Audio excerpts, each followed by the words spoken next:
Alright mates, how's it going? In today's video, episode 4 of Blood and Honour by Chris Metzen. So let's go! The next 2 days were pretty uneventful in Hearthglen, which wasn't a bad thing, because the rumours and whispers that had been circulating about an imminent horde invasion started to die down. Everybody just sort of went back to normal. Even Karandra, who had seemed pretty pissed off by the end of the last chapter, was now acting quite cheerful and pleasant. So Tirion was a happy man. After this past week, he'd had his fill of excitement and danger and people giving him shit. However, on this fine sunny morn, as Tirion watched his wife and child laugh and play and cavort and stuff, the sound of heavy boots clanking loudly filled the air, and then Arden burst into the room, breathing like a maniac. I've been looking all over for you, my lord. We have visitors at the gate. What visitors? An envoy from Stratholme, sir. Lord Commander Dathrohan has come in person, escorted by a full regiment. He wishes to speak with you immediately. Tyrion's jaw dropped. Lord Dathrohan and a full regiment showing up unannounced. Tirion then felt a burst of panic surge through his entire body. He knows about the orc. 'Twas the only explanation. Bartholus, you bloody penis. Well, time to face the music. So Tirion took a deep breath, steadied himself, gave his family a sidelong glance, and then strode off towards the main gate. Tirion, my friend, it's good to see you. How long's it been? 4 years. Almost 4 years exactly, my lord. Let's not start with all that my lord rubbish. You're one of the few men alive that still remembers me as a snot-nosed whelp. We're on even ground here, you and I. Have it your way then, Saidan. Tirion had a quick glance over his friend's shoulder and saw row upon row of armoured footmen staring right back at him. Tell me, my friend, why didn't you inform me of your journey? I could have prepared a great feast had I known you were coming. I apologise for the intrusion, Tirion, but we have urgent business to conduct. Had to come and see you as soon as possible. Is there trouble, Saidan? Are we going to war? That's what I'm here to find out. But for now, I'm anxious to meet your lovely bride and son. I regret I couldn't visit and see the lad when he was born. You know how it is. Tirion nodded. He was fully aware that he had beads of sweat forming on his brow, but all he could do was try and remain calm and act as naturally as possible. He's a good boy. A future paladin. Of that I have little doubt. I suspect the Fordring line will always be there to defend Lordaeron and his people. I certainly hope so. A short while later, Tirion, Lord Commander Dathrohan, and several advisors from both parties had gathered in the council room. It was time for a brain trust meeting. I've received news that there are orcs in Hearthglen. What exactly is the current situation? A few days ago I had an encounter with an orc warrior. Though I wounded it badly, I was knocked out before I could slay the creature. I then returned to the spot where we battled to determine if the creature still lived, and to discern if there were others of its kind within my borders. My findings led me to believe that it was an isolated incident, and that there were no other orcs accompanying. Tirion ended his report there, knowing full well he was on dangerous ground. He had no wish to lie to his superior. Honour forbade it. You conducted your investigation alone? Yes, my lord. That's unfortunate. It would have helped to have someone who could corroborate your findings, Tirion. Apparently your retainers don't share your optimistic appraisal of the situation. Tirion noted Dathrohan glance past him towards someone at the back of the room, and he didn't need to turn around to know that someone was Bartholus. But the Lord Commander went ahead and confirmed it anyway. Paladin Bartholus sent word to me of the affair. He seems to believe that the threat to these lands is more dire than you do, so I've come to find out for myself. Saidan, we've been friends for years. Surely you don't doubt my judgment in this matter. I won't speak to young Bartholus' intentions. His zeal is commendable, but to worry you over such a minor matter is perplexing to say the least. Dathrohan then placed a hand on Tyrion's arm.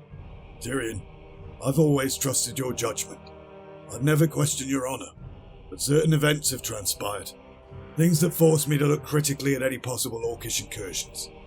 The Lord Commander then leaned in.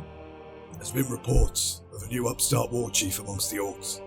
Apparently they're intent on rallying the clans and reforming the horde, but he's already managed to overrun a number of guarded camps. The Lion's High Command have deemed this a state of emergency, so as you can see, my hands are tied. I'm sorry, old friend. I can't rely on your intuition alone. Well, shit. Tirion tried to brace himself for what he knew was coming next. At first light, we'll head out and scour the woodlands. Tirion, you'll personally lead us to where you encountered the orc.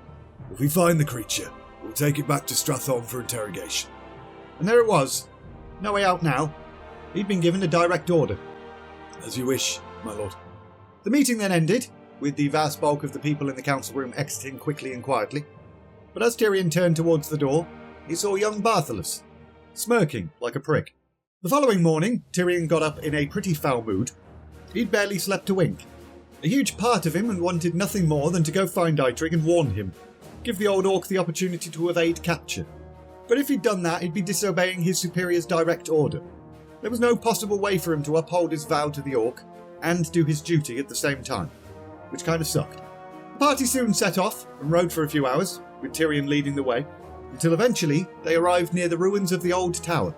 This is where I first encountered the orc, my lord. Are you certain, Tirion? You seem rather pensive this morning. Yes, sir.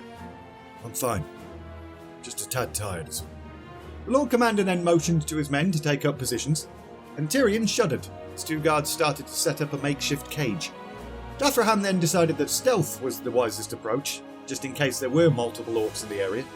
A small group would approach the tower itself, and so off they went. However, as they reached the tower entrance, Buttress went ahead and ruined any kind of element of surprise they might have had. We know you're here. Come out. Surrender yourselves, you foul beasts, or we'll be forced to kill you. There was a slight wobble to the young paladin's voice. Good, Tirion thought. I hope he's shitting himself.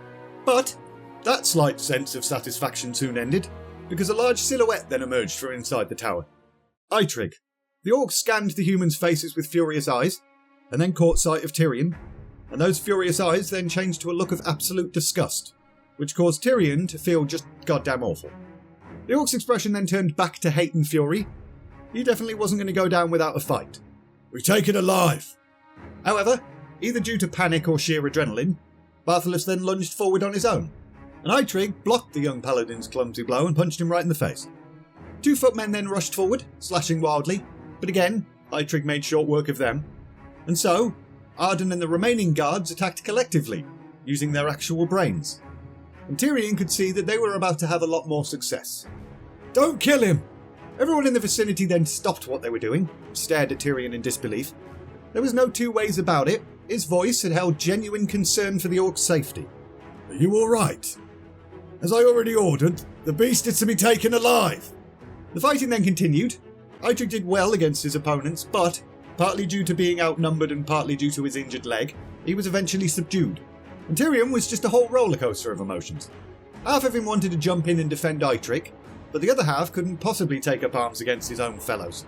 So he was pretty much just stood there being a wreck the entire time.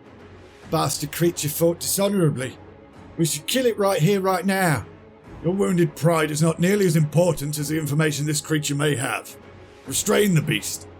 Several of the guards dragged the collapsed Eitrig and threw him into the makeshift cage. My lord, this old orc is no threat to anyone. What's gone into you, Tirion? We literally just saw how much of a threat this orc is. Tirion again turned his gaze back towards the beaten orc, and Eitrig, with his face swollen and dripping blood, stared straight back, with that same so much for your honour look in his eyes.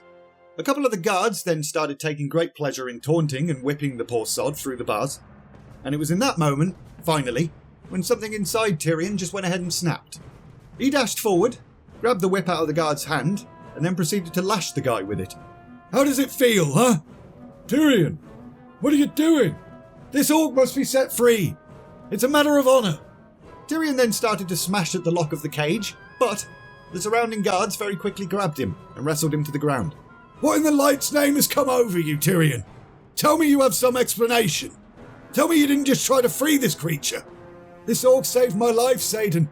I vowed to let him live in peace, and by my honour I will fight to see that he does.